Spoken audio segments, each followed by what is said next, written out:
Di sini kami akan mengabarkan materi tentang klasifikasi mamalia. Sebelumnya perkenalkan, nama saya Nadia Priska sebagai penyaji dan moderator. Saya Hana Marwan sebagai penyaji. Saya Fatiana sebagai penyaji. Saya Gupen sebagai penyaji. Baiklah, untuk materi yang pertama yaitu tentang mamalia yang akan dijelaskan oleh Hana. Kepada Hana dipersilakan. Baik, mamalia adalah hewan binatang yang bertulang belakang atau vertebrata yang berdarah panas. Dapat dibedakan dengan memiliki rambut dan sistem reproduksinya dengan melahirkan anaknya. Nah, kelompok ini merupakan hewan yang menyusui anaknya dan memiliki ciri-ciri yang membedakan dengan kelompok hewan lainnya.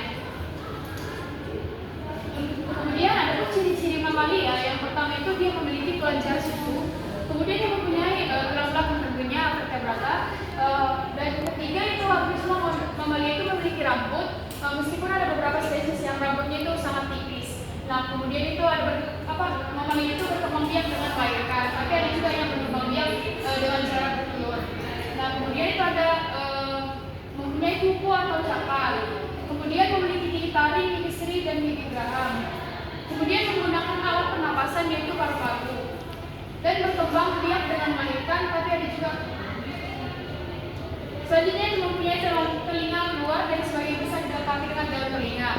Dan yang terakhir itu mempunyai uterus yang digunakan untuk berkembang biak. Kita masuk kepada subkelas mamalia. Yang pertama yaitu mamalia prototeria. Nah, mamalia ini berkembang biak dengan cara bertelur. Nah, contohnya itu ordonya yang pertama itu monotremata. Nah, ciri-cirinya itu ciri-ciri ordonya yaitu berdarah panas dengan kadar metabolik yang tinggi. Kemudian tubuhnya berambut, memproduksi susu untuk menyusui anak mereka, lalu memiliki tulang tunggal pada rahang bawahnya.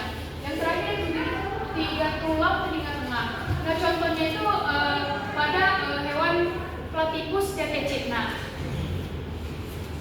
Pada bagian platypus ada morfologinya, yaitu kepala platypus ini memiliki paruh yang datar dan lebar mirip dengan paruh bebek. Nah, kemudian platypus ini memiliki 4 kaki yang pendek dan berselaput yang memudahkan mereka untuk berenang di air. Nah, kemudian itu ada platypus tidak memiliki gigi, kemudian tidak memiliki perut karena kerongkongannya terhubung langsung kepada usus mereka. Nah, kemudian platypus jantan ini memiliki kelenjar di belakang kakinya yang dapat mengeluarkan racun. Nah, ini digunakan untuk pertahanan dalam pertempuran saat jantan dengan jantan lainnya memproduksi seekor betina. Kemudian sistem reproduksinya itu Platypus lutina biasanya bertelur 2 butir dalam satu waktu dan jarang meninggalkan sarangnya di tepi sungai saat menyusui anaknya. Nah, biasanya setelah perbuahan Platypus ini akan setelah 2 minggu dan 4 minggu dia akan mengeluarkan telur. Itu biasanya 2 butir telur. Nah, setelah bertelur nanti dia akan dalam seminggu dia akan mengerami atau menginkubasi anaknya sampai dia menetas.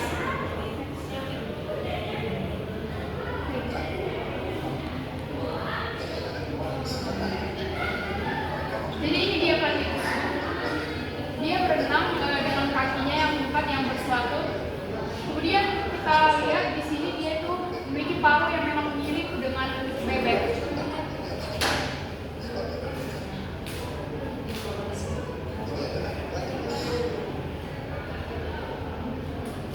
Nah, berikut adalah bagaimana caranya si induk platypus ini menyusui anaknya.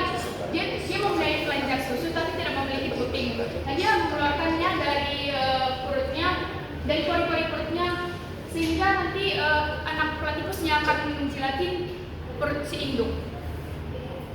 Oke, selanjutnya saya kembalikan ke moderator. Baiklah, untuk subkelas yang kedua yaitu subkelas Metatheria, di mana subkelas Metatheria ini adalah kelompok mamalia yang mencakup semua hewan yang lebih dekat kekerabatannya dengan marsupial daripada dengan raksasa. Yang pertama yaitu ada ordo Diprotodontia, di mana Diprotodontia ini adalah ordo besar di dalam kelompok mamalia marsupial yang mencakup sekitar 120 spesies. Nah, contohnya itu ada kanguru. Nah, ciri-ciri dari ordo tersebut adalah yang pertama dia bersifat arboreal. di mana mereka berjalan dengan dua kaki dan memiliki perilaku yang khusus, seperti bisa melompat jauh atau menggali lubang untuk tempat tinggalnya.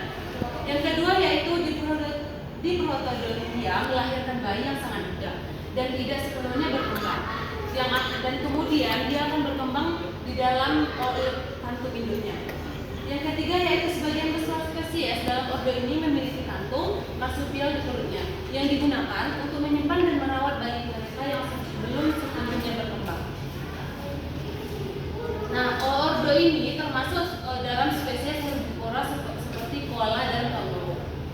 Ciri khas dari ordo ini adalah dua gigi depan yang besar yang digunakan untuk memotong tumbuhan. Nah, contohnya adalah kanguru. Kanguru adalah hewan mamalia yang memiliki ciri khasnya yaitu berupa kantung pada perutnya.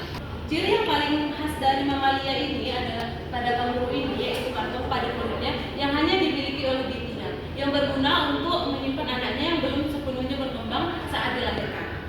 Yang kedua yaitu kaki yang sangat besar.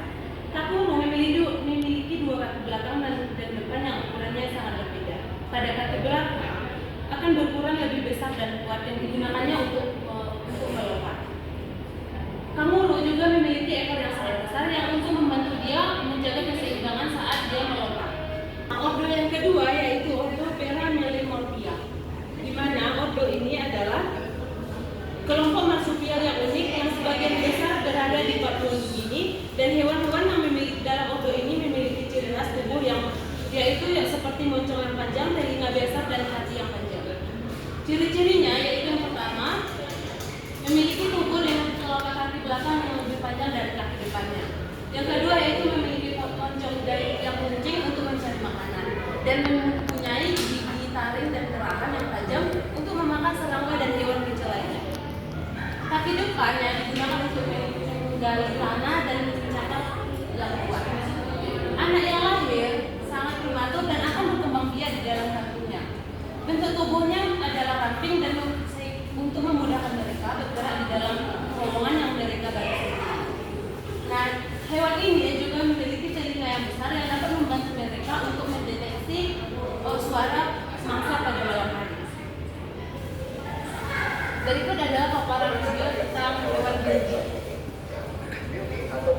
Hewan bilbi mirip seperti kelinci, namun dia memiliki kantong pada perutnya seperti kantong tadi, namun berbeda spesies. Mereka juga dikenal dengan sebutan hewan ini memiliki kaki belakang yang kuat dan cakar panjang yang membantu mereka dalam berjalan dan berlari dengan cepat di atas pasir. Bilbi juga termasuk hewan autonom. Bilbi juga termasuk hewan nocturnal, di mana dia akan keluar pada malam hari untuk mencari makanan. Sebelum masuk dalam daftar hewan yang terancam punah, dulunya bilbi pernah menempati 70% wilayah Australia. Namun populasi bilbi semakin turun selama beberapa dekade terakhir akibat habitat yang semakin terkikis. Bahkan salah satu di antara dua spesies bilbi yang didiami Australia telah dinyatakan punah sejak tahun 1931.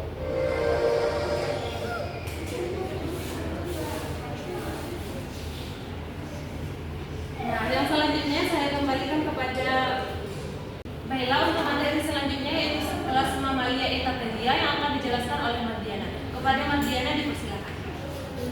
Baik, pada subkelas Mamalia Etatheria ini adalah kelompok mamalia yang dikenal sebagai mamalia placenta karena embrio mereka berkembang dalam tubuh hidup dengan bantuan placenta. Ada 3 ordo yang akan kami jelaskan, yaitu yang pertama, ordo Cetacea. Mamalia ini merupakan salah satu biota yang melakukan pergerakan dari Samudra Pasifik dan Samudra India yang terjadi melalui terusan kepulauan Sunda kecil yang membentang sepanjang 900 km dari Selat Sunda sampai dengan Selat Sahul. Selanjutnya, ada pun ciri-ciri dari Cetacea ini yaitu adaptasi hidup di air, sistem pernapasan bernapas melalui paru-paru dan memiliki 1 atau 2 lubang hidung atau blowhole di atas kepala. Selanjutnya itu Cetacea memiliki jantung dengan 4 bilik, mirip dengan mamalia darat lainnya. Cetacea ini memiliki kelenjar susu untuk menyusui anaknya dan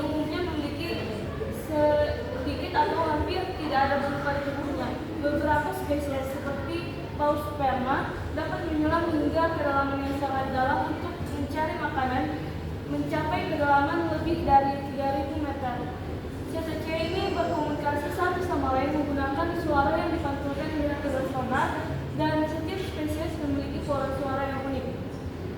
Cetacea ini memiliki sirip tulang rawa di ujung ekor yang digunakan untuk bergerak. Sirip ini terletak secara horizontal pada tubuh dan digunakan untuk gerakan vertikal. Tidak seperti ikan dan Ichthyosaurus yang memiliki ekor vertikal yang bergerak secara horizontal.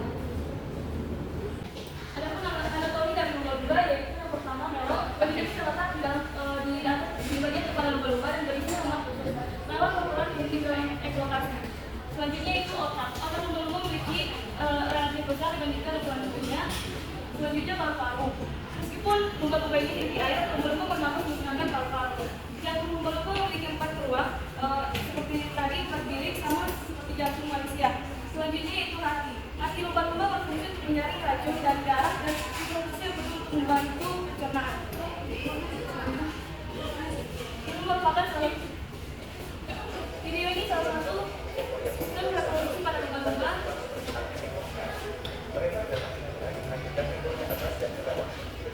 Lumba-lumba paling sering melakukan perkawinan setelah musim semi, karena jantan tidak menghabiskan perlindungan waktu berumur.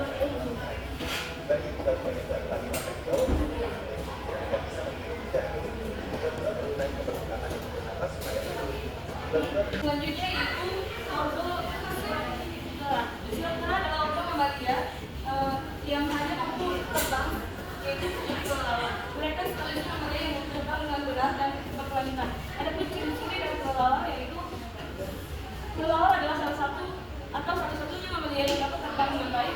Kelelawar umumnya lentur dan persediaannya fleksibel. Kelelawar aktif pada malam hari atau di turun nocturnal dan tidur di tempat gelap seperti gua atau celah pada siang hari. Kelelawar memiliki kebiasaan tidur dengan cara menggantungkan diri dengan terbalik. Banyak spesies kelelawar menggunakan komunikasi untuk navigasi dan berburu. Ukuran kelelawar bervariasi dari yang terkecil seberat 2 gram hingga yang terbesar seperti laung lapuk yang biasanya mencapai berat 1,5 kg. Banyak spesies kelelawar memiliki struktur wajah yang kompleks dan telinganya besar. Adapun sistem reproduksi kelelawar yaitu kelelawar berkembang biak sangat lambat. Di samping masa fungsinya cukup lama, 5 sampai 6 bulan. Jumlah hari perkelahiran sangat sedikit sehingga jumlah kematian dan pemburuan kelelawar lebih besar dari perkembangan, maka populasi kelelawar akan menurun. Kelelawar dilahirkan bersambung posisi terbalik atau head-down. Ini kelelawar akan menggunakan sayapnya untuk menutup dan menangkap bayi-bayi yang baru lahir. Selanjutnya saya serahkan kepada moderator. Baiklah, yang selanjutnya yaitu tentang ordo primata yang akan dijelaskan oleh Goodman. Kepada Goodman yang bersilakan. Terima kasih kepada moderator. Selanjutnya itu ordo primata. Ordo primata ini adalah ordo mamalia yang mencakup kerangnya manusia. Mereka muncul sekitaran 80 sampai 2 juta tahun yang lalu dari mamalia darah kecil yang beradaptasi untuk hidup di pepohonan. Kemudian ada ciri-ciri itu pertama, primata memiliki otot yang lebih besar dibandingkan dengan ukuran tubuhnya. Yang kedua itu mereka memiliki penglihatan warna dan ketajaman visual yang baik. Yang ketiga itu primata memiliki 5 jari setiap tangan dan kakinya atau pentadactyli. Yang keempat itu primata dikenal sebagai hewan sosial seringkali migran. Keempat ada keluarga besar yang dengan struktur sosial yang kompleks. Kemudian mereka memiliki laju perkembangan yang lebih lambat dibandingkan dengan manusia lain. Kemudian ada sebagian besar primata beradaptasi hidup di pohon atau arboreal. Kemudian ciri selanjutnya itu primata umumnya omnivora dengan banyak spesies mengandalkan makanan nabati sebagai sumber kalori utama. Kemudian yang terakhir itu primata memiliki tulang bahu atau clavicle yang memungkinkan gerakan lengan yang lebih fleksibel dan efisien untuk mengejar. Kemudian ada kriteria kami yang yaitu hewan platypus, di mana platypus memiliki beberapa kegunaan potensial yang menarik, terutama dalam bidang medis dan nutrisi. Beberapa poin utama meliputi antibodi alami seperti protein unik dalam tubuh platypus memiliki sifat antimikroba yang kuat. Ini bisa menjadi sumber baru untuk membantu antibiotik, terutama dalam menghadapi resistensi antibiotik yang semakin meningkat. Suplemen nutrisinya itu kandungan nutrisi yang tinggi, terutama asam lemak, omega 3 dan omega 6. Berpotensi untuk digunakan dalam pengembangan suplemen makanan yang bermanfaat bagi kesehatan. Kemudian ada perawatan kulit di mana sifat antimikroba ini dari susu platypus bisa digunakan dalam perawatan kulit, mungkin untuk mengatasi masalah kulit tertentu atau sebagai bahan pengawet alami dan kosmetik. Kemudian penelitian proteinnya itu protein unik dalam susu platypus bisa menjadi penelitian lebih lanjut untuk mengambil fungsi mamalia dan pengembangan sistem kekebalan tubuh. Kemudian Sekian dari pertanyaan kami banyak moderator. Baiklah, mungkin hanya itu yang dapat kami paparkan materi tentang mamalia. Baiklah, yang selanjutnya yaitu tentang hewan yang kami amati di galeri Rahman. Yang pertama yaitu akan dijelaskan oleh kepada Ruben, persilakan. Baik, itu yang pertama adalah piton, di mana namanya yaitu Pitonidae, di mana piton ini adalah sebutan umumnya untuk semua jenis ular kulit yang diklasifikasikan sebagai familia Pitonidae. Sanca tersebar luas di daerah kering panas dan tropika Asia dan Australia. Salah satu spesies sanca yaitu Sanca Cempaka merupakan penghuninya. Ular piton memiliki beberapa ciri, diantaranya itu ukuran ular piton itu bisa bervariasi, mulai dari 2 kaki hingga 25 kaki. Kemudian warnanya itu, warna ular piton itu bisa bervariasi, mulai dari ular hijau terang hingga kuningan, abu-abu, coklat atau hitam. Kemudian kulitnya itu, kulit ular piton bersisi dan memiliki pola terperinci yang unik. Kemudian kepalanya itu ular piton memiliki kepala yang berbentuk segitiga. Kemudian giginya yang memiliki gigi tajam yang melengkung ke belakang. Memiliki ekor piton dapat ekor ular piton memiliki ekor yang dapat menyerang. Kemudian habitat ular piton dapat menjadikan hujan pada rumput, sabana, rawa, bongkahan batu, ubin pasir gurun dan semak belukar. Kemudian aktivitas ular piton itu dapat aktif pada siang hari malam hari, tergantung pada spesies habitat dan yang racunnya itu racun ular piton itu tidak bisa namun bisa lebih mematikan daripada ular kobra. Ular piton memiliki tingkat takson seperti indungnya Animalia, Ilium chordata, kelas Reptilia, ordo Squamata, subordo Subspecies, famili Pitonidae, genus Malampiton. Spesiesnya itu Malampiton reticulatus. Kemudian hewan selanjutnya akan saya serahkan ke moderator. Baiklah, yang selanjutnya itu tentang hewan monster gila yang akan dijelaskan oleh Hana. Kepada Hana dipersilakan. Baik, untuk selanjutnya yaitu monster gila atau Heloderma suspectum. Nah, monster gila ini adalah salah satu jenis kadal yang berbisa yang pertama kali ditemukan di sungai Gila, Arizona. Nah, selain berbisa, monster gila ini juga disebut sebagai kadal terbesar di Amerika Serikat. Nah, ciri-ciri monster gila ini yang pertama itu kulitnya tebal, ekornya pendek, dan tubuhnya itu gemuk. Nah, pada ekornya yang gemuk itu berisi lemak yang menjadi cadangan makanannya. Kemudian yang kedua itu monster gila juga dapat dikenali dengan motif-motif lada kuning hijau ini, kuning atau jingga ini. Kemudian yang ketiga itu monster gila hidup di balik batu atau di dalam tanah untuk menghindari terik matahari dan udara yang sangat panas karena monster gila ini hidup di gurun pasir. Kemudian yang keempat itu monster gila tergolong kadal yang sangat beracun. Racunnya digunakan saat akan menggigit mangsanya seperti halnya komodo. Kemudian yang kelima itu untuk mencium bau mangsanya, monster gila ini menggunakan lidahnya. Kemudian yang keenam itu monster gila kawin pada musim panas. Betinanya dapat menghasilkan 3-5 telur sekali bertelur. Nah, umumnya bertelur pada musim gugur dan mengeraknya selama kira-kira 10 bulan. Nah, sedangkan jantan pergi untuk kawin lagi. Adapun tingkat takson dari monster gila yang pertama itu kingdomnya Animalia, filmnya Chordata, kelasnya Reptilia, kemudian ordonya Squamata, familinya Helodermatidae, kemudian jenisnya yaitu Heloderma dan spesiesnya adalah Heloderma suspectum. Kemudian saya kembalikan kepada moderator. Untuk hewan yang selanjutnya itu tentang kata hijau yang akan dijelaskan oleh Mardiana kepada Mardiana dipersilakan. Baik, untuk selanjutnya itu yang saya amati pada galeri Rahman kata hijau atau Litoria lubisi. Litoria lubisi ini adalah spesies karnak yang baru ditemukan di Desa Kabupaten Mimika, Papua. Litoria itu pranata dan hilang sebagai kata hijau besar. Adapun ciri-ciri dari kata hijau ini yaitu yang pertama ukuran Litoria lubisi memiliki ukuran yang cukup besar dengan panjang mencapai 70 mm dan yang kedua warna kuning. Bagian bawah badan karnak hijau berwarna kuning, untuk jari kaki berwarna kuning, tetapi dia sedikit keorangan. Warna biru pucat di sepanjang lipatan kulit, garis coklat kemerahan di bagian perut dan selaput kaki. Selanjutnya, yang ketiga yaitu memiliki mulut yang lebar, dengan keempat terdapat 10 gigi kecil di masing-masing kerangka giginya. Dan yang kelima, pada ini memiliki kaki yang memanjang dan dilengkapi dengan 3 selaput yang memanjang di antara keempat jarinya.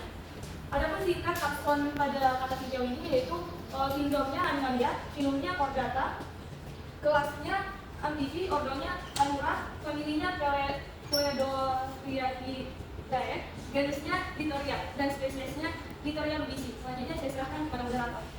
Baiklah, di sini saya akan menjelaskan tentang hewan panda merah atau Ailurus vulgens. Di mana panda merah atau dalam bahasa ilmiahnya Ailurus vulgens adalah sejenis binatang menyusui di dalam ordo Carnivora. Adapun ciri-ciri dari panda merah ini yang pertama yaitu memiliki bulu yang tebal, berwarna merah kecoklatan dan lengan hitam. Yang kedua yaitu mukanya berbentuk bulat, berwarna putih dengan garis merah kecoklatan dari mata hingga mulutnya. Yang ketiga yaitu dia memiliki buntut panjang dengan 12 cincin merah dan coklat muda berselang-seling. Yang ketiga, yang keempat adalah tapak kakinya ditutupi oleh bulu berwarna putih, yang dimana ini berguna untuk menjaga kehangatan tubuh, serta untuk berjalan di atas permukaan salju atau es. Nah, yang selanjutnya dia adalah panda merah ini memiliki 6 jari di kaki depan termasuk ibu jari semu yang merupakan tulang pergelangan tangan yang membesar. Adapun tingkatan taksum dari panda merah ini yang pertama yaitu berasal dari kerajaan Animalia, filumnya adalah Chordata, kelasnya Mammalia dan ordo Carnivora. Sedangkan familinya adalah Ailuridae, genusnya adalah Ailurus dan spesiesnya adalah Ailurus fulgens. Baiklah, sekian paparan materi yang dapat kami berikan tentang mamalia dan hewan yang kami amati di Galeri Rahmat. Apabila ada kesalahan, kami mohon maaf. Assalamualaikum warahmatullahi wabarakatuh.